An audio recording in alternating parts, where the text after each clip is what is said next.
students. In this video we are going to see problems related to combination of arithmetic progression and geometric progression. Actually it is in series. We need to find out the sum of nth terms. First we will look at the problem. If you look at the first term of this series, 1 into 2, and then second term is 2 into 3, and third term is 3 into 4, and fourth term is 4 into 5. So this considered as first term, second term, third term and fourth term.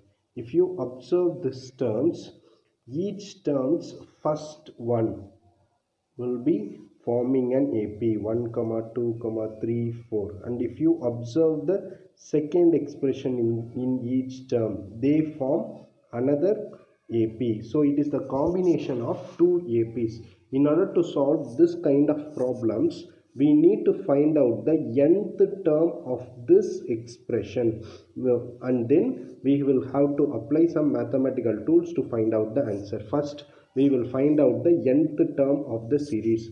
The first and foremost step in solving this type of problem is we need to find out the nth term of the series. That is what we are going to do. In order to find out the nth term of the given series, first we must find out the nth term of first AP and then nth term of second AP. Both of them should be multiplied together.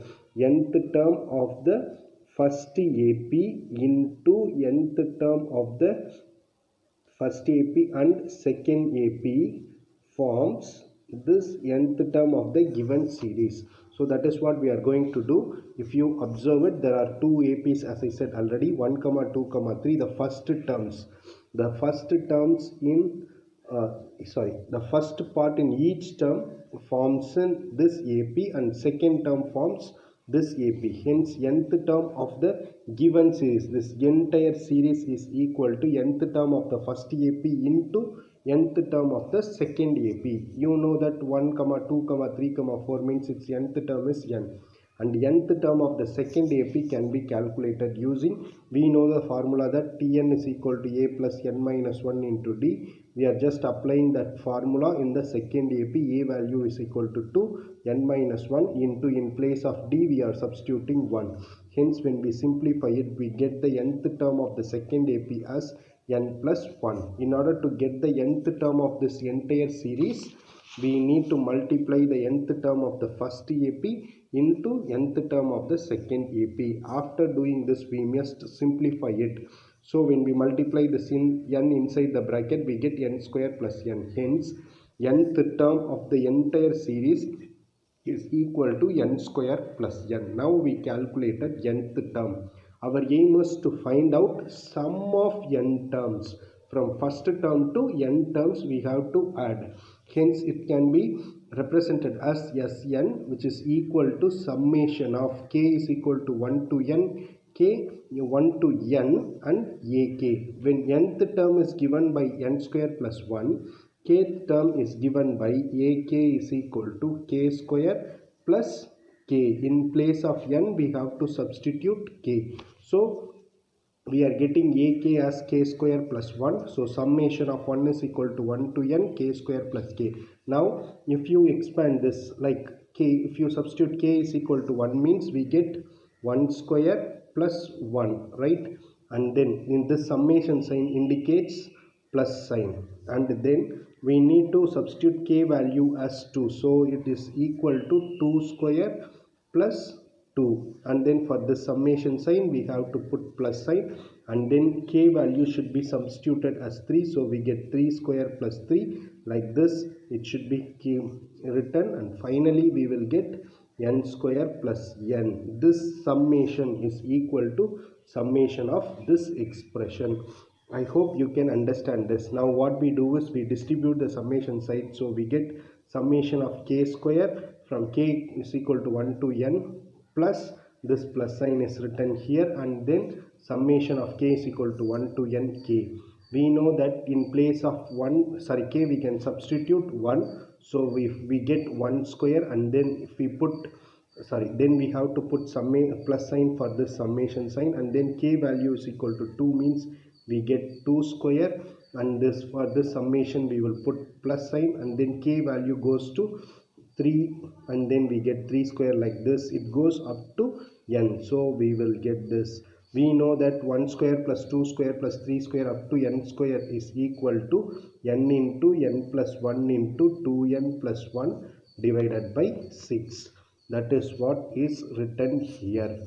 And then here when we expand it, we get k is equal to 1, and then we have to put plus sign for this summation, and then k value is equal to 2. Like this it will keep on going, it will go up to n. We know that sum of first n natural number is equal to n into n plus 1 divided by 2. So for this expansion we substituted this, for this expansion we substituted this.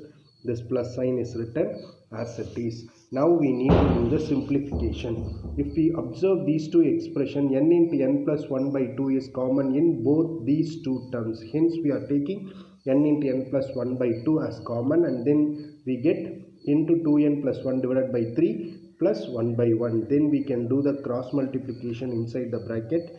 We get this expression. When we simplify it, finally we are getting this expression. I hope you can understand the problem. I revise the question solution once again. As soon as we are given the question, our aim is to find out the nth term of the series. Once nth term is calculated, we have to write the kth term of the series. Once kth term is given, then sum of n terms of the series can be written as summation of k is equal to 1 to n and this tk, kth term, and then we can simplify it. So first we need to find out nth term, then we have to calculate kth term, then we have to write summation of n is equal to summation of k is equal to 1 to n, kth term, and then we can do this simplification. I hope you can understand this. Now we move on to next question. Now if you observe this series 1 into 2 into 3 plus 2 into 3 into 4 plus 3 into 4 into 5.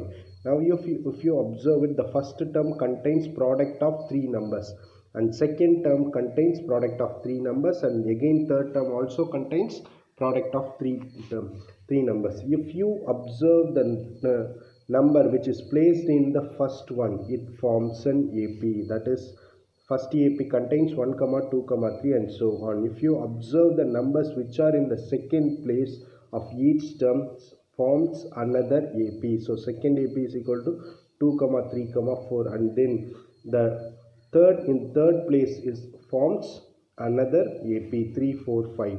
Now we need to find out the nth term of this entire series, which is nothing but product of first AP into product of nth term of the second AP, and then nth term of the third AP. Hence we must find out nth term of each AP. We know that nth term of first AP is n, and second AP nth term is equal to, we use the formula a plus n minus 1 into d. When we simplify it, we get n plus 1. Then nth term of the third AP is a plus n minus 1 into d. When we simplify it, we get n plus 2. Hence we calculated nth term of each AP, and they should be multiplied to get the nth term of this entire series. Hence nth term of the series is equal to nth term of first AP into nth term of second AP into nth term of third AP. When we substitute them here, and then we need to do the simplification, we get nth term of this entire series as k, this one, n cube plus 3n square plus 2n. Now we need to find out the sum of n terms of this series. Sum of n terms can be written as summation of k is equal to 1 to n k. So ak, first we can substitute ak value, so it becomes, in place of n we have to substitute k, so we get k cube plus 3k square plus 2k. Now summation sign can be distributed, so we get summation of k is equal to 1 to n k cube plus 3 can be taken outside, summation of k is equal to 1 to n k square plus 2 into summation of k is equal to 1 to n k. If we expand this one, what happens is, in place of k, if we substitute 1, we get 1 cube, and then for summation sign we have to put plus sign, and then 2 cube, because k value starts from 1 and it goes up to n. So if we keep on writing like this, means we get this series. We know the formula for 1 cube plus 2 cube plus 3 cube plus n cube as n into n plus 1 by 2 whole square. And similarly for this one, if you substitute it, k value as 1, we get the square 1 square plus 2 square plus 3 square and so on n square. So summation of 1 square plus 2 square up to n square is n into n plus 1 into 2n plus 1 by 6. And then again this one summation of n terms, if you write this, substitute k value as 1 and then plus 2 plus 3 plus up to n, we get n into n plus 1 by 2. And then if we do the simplification of this expression, we are getting the final answer for this question. So we take n into n plus 1 by 2 as common, so we get this expression, and then we are taking LCM. When we simplify it, we are getting the final answer. I hope you can understand this problem. We will follow the same procedure in these types of questions. Due to the time limit, I am stopping the video here. Thank you students. Thanks for your cooperation.